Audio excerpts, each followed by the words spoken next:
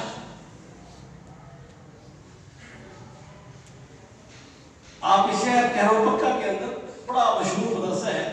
وصول تنقید کرنا نہیں ہے, ایک حقیقت بتانا ہے.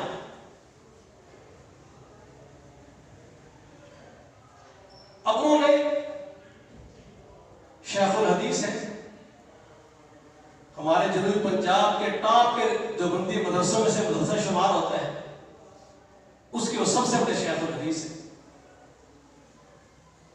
صرف اہل حدیث کی ضد میں رفع الیدین جو اللہ کے نبی کی سنت ہے اس کے بغض میں ایک جھوٹ لکھتے ہوئے نہیں گھبراتے. عبداللہ بن عمر رضی اللہ تعالی عنہما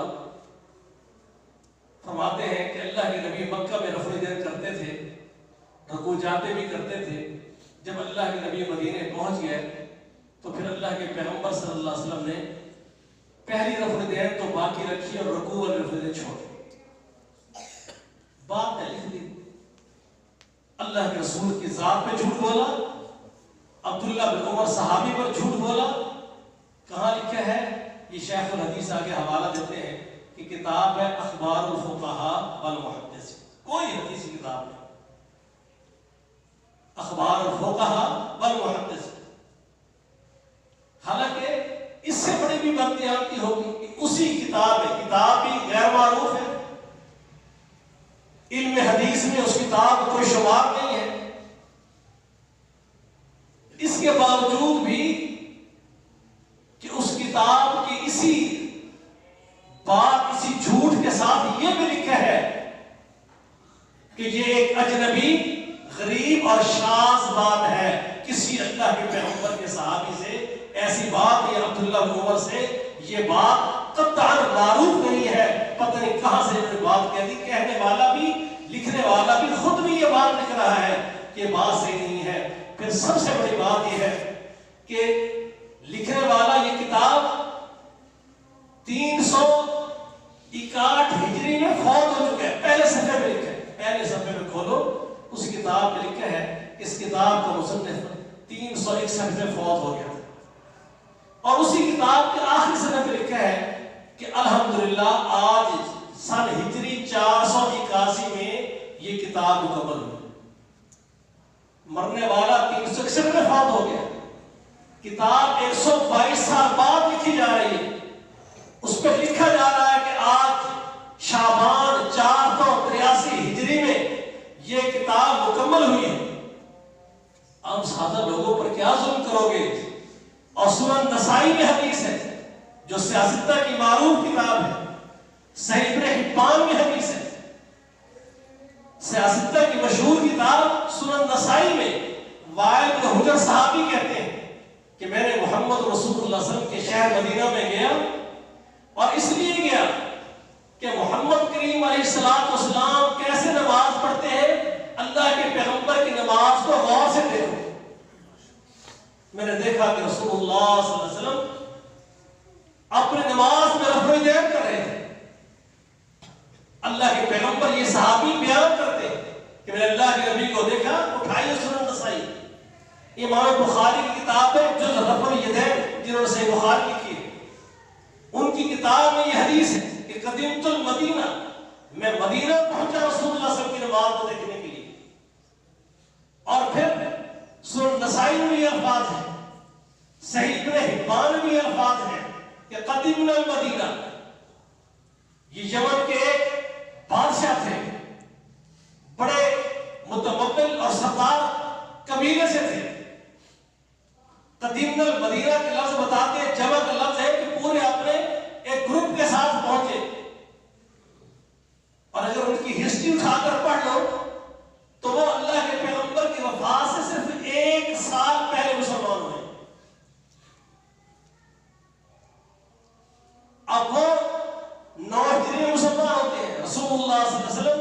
11 ہجری کے شروع میں وفات پا جاتے ہیں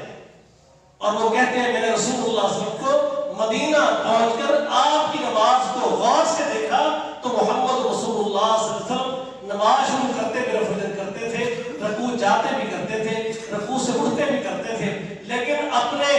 صرف مسلکی تعصب بغض میں آ کر اللہ کے رسول کی ذات میں جھوٹ بول دیں گے، اللہ کے پیغمبر کے صحابی پر جھوٹ بول دیں گے۔ اگر یہ بات ایسی ہوتی، صحیح بخاری میں لکھا کھڑا ہے کہ عبداللہ بن عمر صحابی خود اپنے نماز کے اندر، نافع تابعی ان کے شاگرد بیان کرتے ہیں کہ میں نے عبداللہ بن عمر صحابی کو دیکھا، وہ نماز پڑھ رہے تھے، جب نماز شروع کی تب انہوں نے اپنے ہاتھ کندھوں تک اٹھائے، رفع الیدین کی، جب رکوع کا ارادہ کیا پھر رفع الیدین کی، جب رکوع سے اٹھے پھر رفع الیدین کی، جب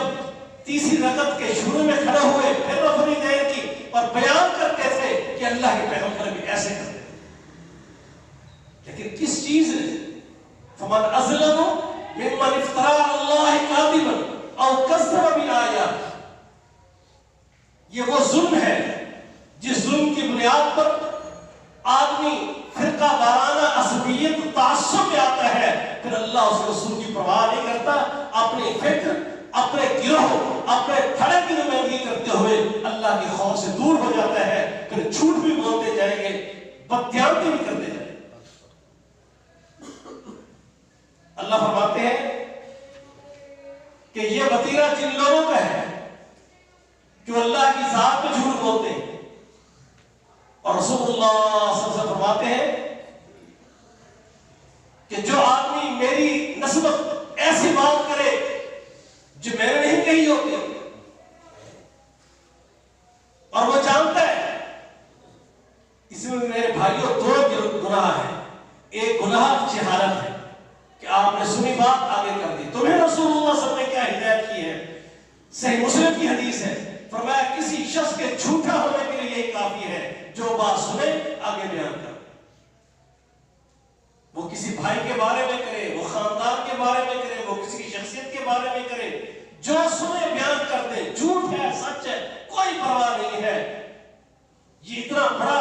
حدیث میں آتا ہے کہ ایک بندہ یہ ایسے جھوٹ بولتا رہتا ہے، اللہ کے ہاں نامہ اعمال میں وہ کذاب جھوٹا لکھتے جاتے ہیں، یہ شخص جھوٹا ہے۔ آپ اتنی بات کریں، اس لیے پیارے پیغمبر اسلام نے کیا فرمایا؟ فَلْيَقُلْ خَيْرًا أَوْ لِيَصْمُتْ، کوئی اچھی بات کرنے کی کہہ لو، نہیں تو چپ ہو جاؤ۔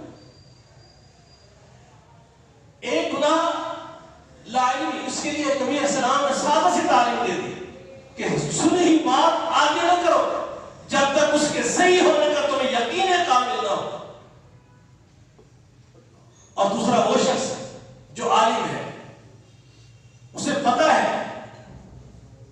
میں یہ بات بیان کر رہا ہوں، یہ بات سچ نہیں ہے، یہ بات جھوٹ ہے، اس کے باوجود اگر وہ اس بات کو جاننے کے باوجود اسے لکھ دیتا ہے کہ پڑھنے والے نے کون سا جا کہیں تحقیق کرنی ہے، یہ میرا معتقد، میرا مرید، میرے گھرے کا دیوبندی ہے، یا کوئی بھی اپنے مسلک سے اس کا تعلق ہے، کسی نے دیکھنا ہے میرے مولوی نے کہہ دیا ہے، بھائی یہ سنے گا آگے بیان کر دے۔ یہ بہت بڑا ظالم ہے، یہ بڑا ہی ظالم ہے، یہ دانستہ اللہ کے ساتھ، اس کے دین کے ساتھ بغاوت کرتا ہے، اللہ اس کے رسول پہ جان بوجھ کے جھوٹ بولتا ہے۔ اللہ فرماتے ہیں اولئک ینالہم نصیبہم من الکتاب،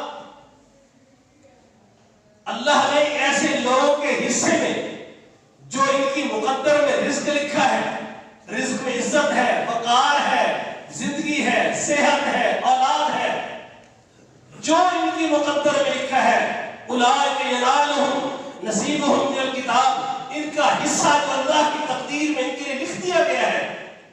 وہ ان کو ملتا رہے، اس لیے کہ وَمَا مِن دَابَّةٍ فِي الْأَرْضِ إِلَّا عَلَى اللَّهِ رِزْقُهَا، یہ اللہ عز و جل نے اپنے ذمہ لیا ہے کہ اللہ کی زمین پر ہر ذی روح کو اس نے کھانا دینا ہے، اولاد دینی ہے، صحت دینی ہے، اس کے فیصلے کیے جا چکے ہیں، اس کے فیصلوں کے مطابق اس نے جو اپنی کتاب میں،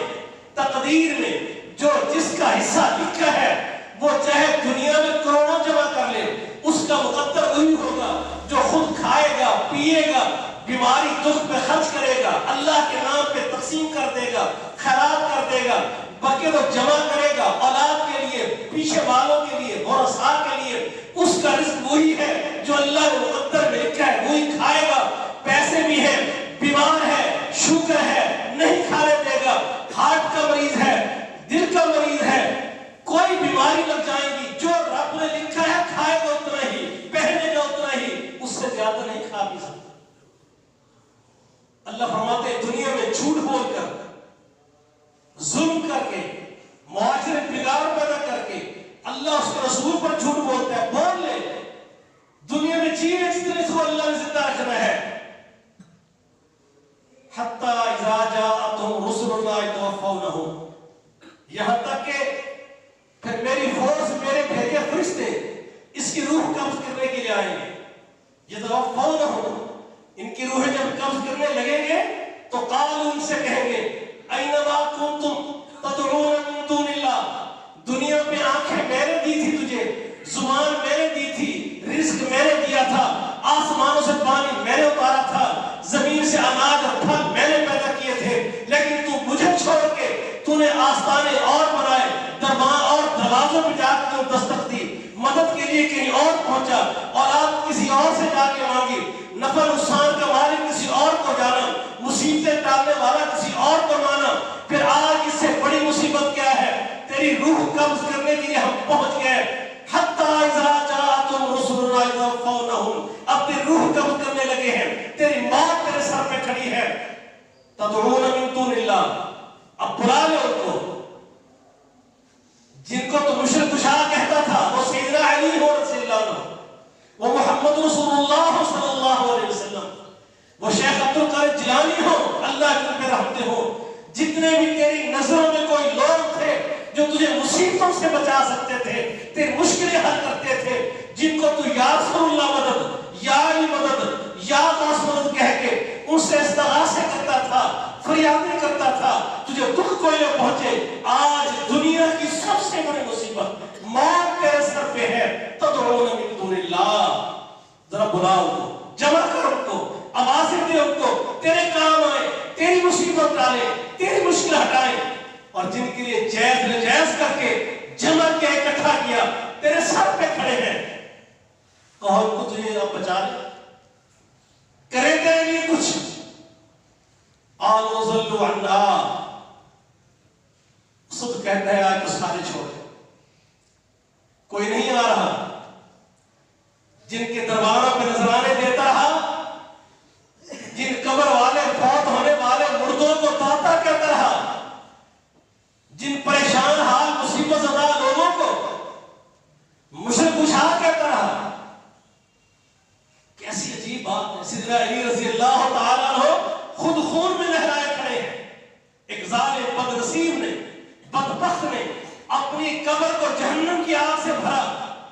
نبی اسلام نے فرمایا دو بڑے ہی بدبخت ہوں گے، بڑے عظیم بدبخت، اللہ کی زمین پر بڑے دو بدبخت ہوں گے۔ ایک بدبخت وہ ہے جن نوح علیہ السلام اپنا قوم ثمود کی، صالح علیہ السلام، انہوں نے قوم نے معجزہ مانگا، انہوں نے اللہ سے دعا کی، ایک اونٹنی ناقۃ اللہ، یہ اونٹنی بطور معجزہ پیش کی گئی، انہوں نے اونٹنی کا مطالبہ کیا، اللہ نے وہ دے دی، معجزہ دکھا دیا پیغمبر کے ہاتھ پر، اور ایک بد نصیب نے اٹھ کے اس کی ٹانگیں کاٹ دی۔ فرمایا وہ سب سے بڑا بد نصیب ایک وہ شخص تھا، فرمایا علی، اور ایک وہ بد نصیب ہوگا جو تیرے سر پہ اشارہ فرمایا تلوار مار کے تجھے شہید کرے۔ میرے بھائی جو خود مشکلوں میں، مصیبتوں میں گرتے ہیں، اللہ کے نبی، اللہ کے اولیاء، سیدنا علی ہر ایک یہ دعوت دیتے دنیا سے گئے کہ لوگ مشکلیں حل کرنے والا اکیلا اللہ ہے۔ اس لیے اللہ تعالیٰ نے مجھے دعا میں نے ذکر کی تھی، ایک جمعے میں 3 دعاؤں کا کیا، 2 دعائیں بتائی تھی، تیسری دعا ہے جسے سید الاستغفار کہتے ہیں، کہ اللہ سے بخشش مانگنے کی جتنے کلمات ہیں ان سب کلمات کے سردار یہ دعا ہے۔ صبح پڑھ لو اس عقیدے کے ساتھ، شعور کے ساتھ، ترجمے کے ساتھ، اسی مذہب پر جو اللہ کے